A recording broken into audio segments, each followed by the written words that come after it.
大家好. Hello everyone, my name is Kurt. Thank you for joining me as we study and learn beautiful Chinese. The beauty of this channel is that we're all learning together. So, now I have a little book here that says See China, or See It China. We have different, different chapters like on the move, the sights, what to do, walks and tours, eating and staying, planning, and then the atlas at the bottom, at the back. I was going to talk a little bit, just one paragraph, because there's just so much food and so many different kinds of foods because of the different areas. So we're going to talk a little bit, just like an introduction about the food. But I wanted to show you a picture here in the very front, talking about the different parts of China. So I'll read it, and then I'll show you the map again. So of course we have Beijing, Shanghai, Hong Kong, Macau, and Tianjin should be, well, they don't have Tianjin as a special, okay, well, Tianjin is in the purple. So we have different areas. Purple area, the north. The green area is Inner Mongolia and the Silk Road. The orange area in the southwest is Sichuan and the Tibetan Plateau. The bottom southwest in blue is the southwest. Oh, they call it the southwest. I didn't realize that.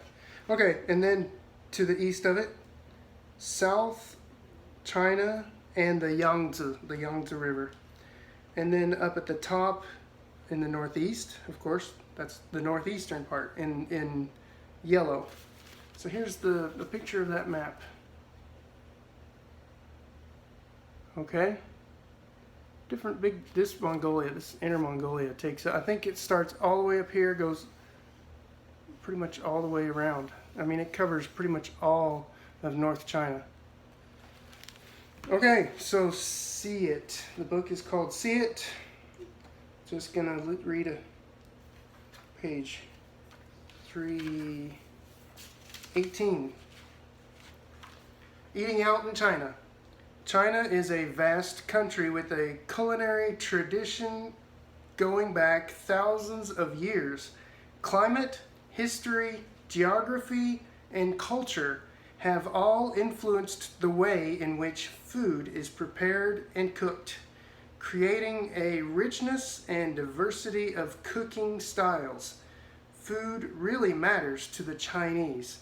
Even today, when meeting a friend, a person might say, 吃饭了吗? which literally means, have you eaten? Alright. So speaking of that, we will start with the phrase of the video. It is a complete statement. 我是美国人. 我是美国人. Slower. 我是美国人. Alright, I'm not telling you what it means. I just want you guys to go back. And, I mean, if you go back to the beginning, maybe by now, I bet by now we've studied a couple of characters that you could, I mean, point out. The purpose of doing this is, if you don't know already, is so that once we have learned some of the Chinese characters up here and what they mean in English, how to write them, and what they mean in English, the purpose is to go back to the previous videos and see if you recognize the characters in my phrase of the video. So the first character means end or tip. It's 5 strokes. And I have to say, we're going to use a new, we're going to use an acronym, essentially. And I have 2 of them in this, the second character and the fourth character. MW, measure word. So I'm going to make it much easier for me to write, to give me more space. MW is going to mean measure word from now on. This is a measure word for long, thin things like a pen, a marker, Oh no, I'm sorry. That's the bottom one. This one is for books. This one is for books or magazines or bound items. Books, magazines, newspapers, things like that. That should be that. That's 5 strokes. All right. The third character is 5 strokes. It means art, skill, or technique. And this one is the second measure word. That's the one for long, thin things, like chopsticks, marker, pins, sticks, and etc. All right, the fifth character. How many strokes? Let's see. 1, 2, 3, 4 strokes. That one is 4 strokes. The fifth character it means long. 1, 2, 3, 4. 4 strokes for that one. And the sixth character, trade or industry or business. 5 strokes. That is 5 strokes. All right, let's go over the characters. I'll show you how to draw them. Write them. I keep saying draw. This is a written language. I need to stop saying draw.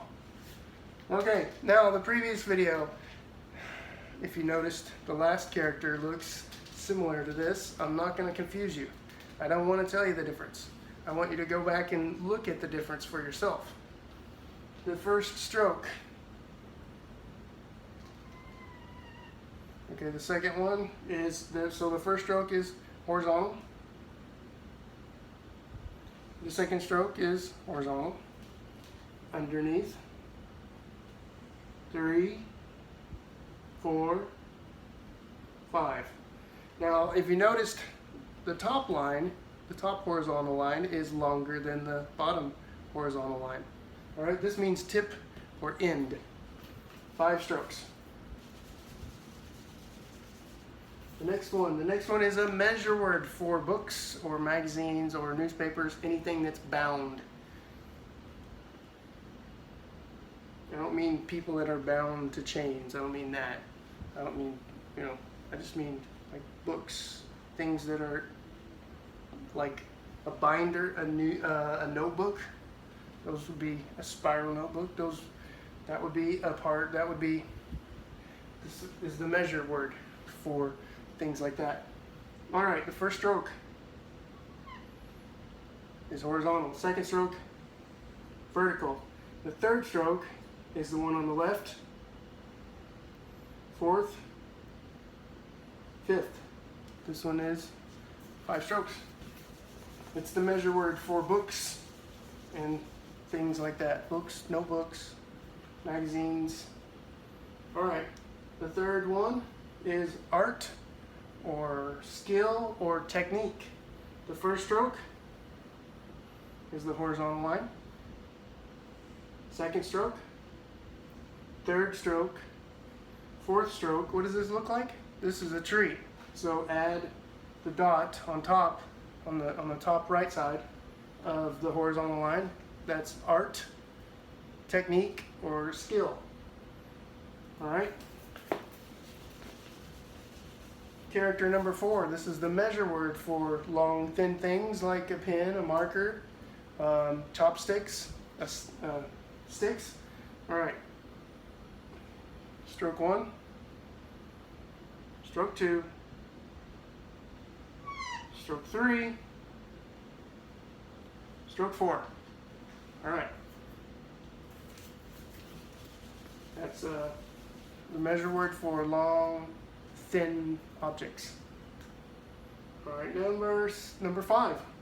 This word. This is actually the word for long. And there's something I gotta say after I show you how to draw these characters, because I just realized one character, and because that long is in there twice, so that does remind me something about the number 2. I'll let you know. The first stroke is actually the stroke in the middle, and then everything else is is down. That's his first stroke. Stroke 2. Stroke 3. Stroke 4. Okay, this is long. And the 6th character. First vertical line on the left. The next one is the 2nd vertical line on the right. So 1, 2, 3, 4, 5. All right, this is trade or industry or business.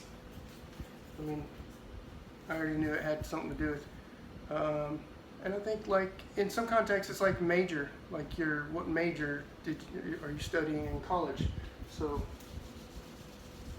but don't worry about it. We'll just go with trade, industry, and business. Okay, so what was I going to say?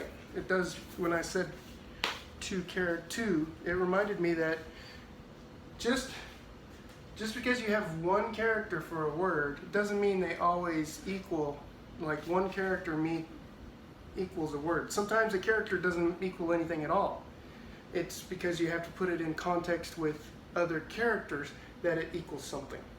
Or, when I said 2, let's see. 1, 2, 3. This one, and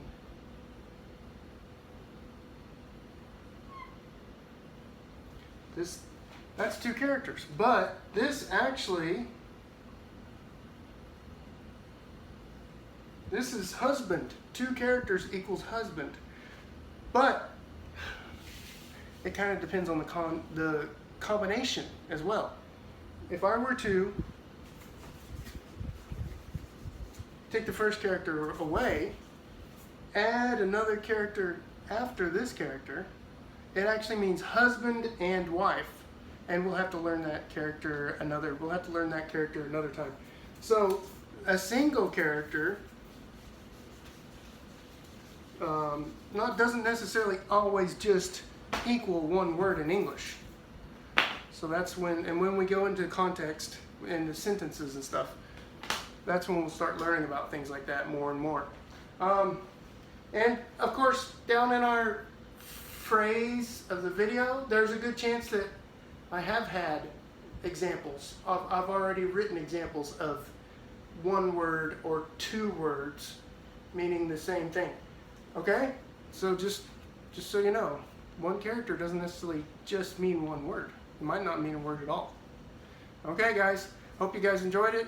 Hit the like button, subscribe, tell your friends, family, neighbors, your classmates if you're a student, your co-workers if you're working right now, or both if you're a college student and you're working part-time on the side. Hey, but I hope you guys liked it, and I think I'll continue telling you what this means in Chinese, just for the fun of it, just so you can hear it. Of course, obviously I'm not a native speaker, but I prefer sounding more like a Chinese person than sound like an American person talking in Chinese. I just kind of think it's kind of hard actually for me to understand an American speaking Chinese, because I don't hear that accent. I don't hear that Chinese accent. I hear it in an American accent. It's just unnatural for me, because I like to watch Chinese movies and TV shows. So I'm going to hear it from native speakers anyway, so I'd rather just sound like them. I don't know, that's kind of a side thing. I don't know what we're going to talk about in our next video, but I might have something on the other side. I didn't have to write anything. Maybe we'll talk a little bit more about the food. Maybe I'll pick a certain region of China and I'll talk a little bit about their food. So anyway, I hope you guys liked it. Keep coming back and let's learn some more Chinese. See you next time. 再见.